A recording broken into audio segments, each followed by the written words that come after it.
Test கிரிக்கெட்டில் இருந்து ரோஹித் சர்மா ஓய்வு பெற்றுள்ள நிலையில் நீண்ட காலமாக உடலில் இருக்கும் பிரச்சினையை சரிசெய்ய அறுவை சிகிச்சை மேற்கொள்ள தீர்மானித்து உள்ளார். இந்திய கிரிக்கெட் அணியின் 3 வகை கிரிக்கெட் வடிவங்களுக்கும் கேப்டனாக இருந்த ரோஹித் சர்மாவுக்கு இடது காலில் பிரச்சினை இருந்தது.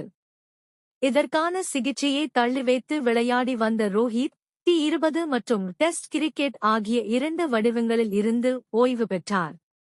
இப்போது ஒருநாள் போட்டிகளில் மட்டுமே கவனம் செலுத்தி வரும் அவர் 2027 உலகக் கோப்பையை இலக்காக கொண்டு அறுவை சிகிச்சை செய்ய உள்ளார்.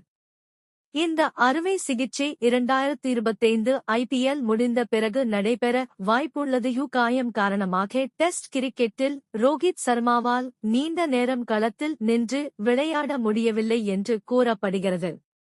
தற்போது ஒருநாள் போட்டிகளில் மட்டும்தான் விளையாடுவதால் ரோஹித் சர்மா அறுவை சிகிச்சையை உடனடியாக மேற்கொள்ள முடிவெடுத்தாக தெரிகிறது.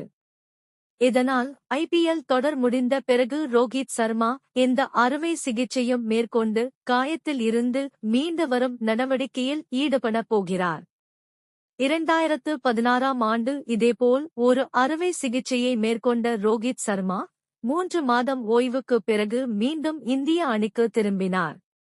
தற்போது இந்திய அணி ஆகஸ்ட் மாதம் வங்கதேசத்துக்கு எதிரான ஒரு நாள் தொடரில் விளையாட இருக்கிறது. ஆனால் இருநாட்டுக்கு இடையிலான பிரச்சினை காரணமாக இந்த தொடர் நடைபெறுமா என்று தெரியவில்லை. அத்துடன் ஆசிய கோப்பை போட்டிகளும் நடைபெறாது என்ற தகவல் வெளியாகியிருக்கிறது. இந்த நிலையில் இந்திய அணி ஆஸ்திரேலியாவில் 3 ஒருநாள் போட்டிகள் கொண்ட தொடரில் விளையாடுகிறது.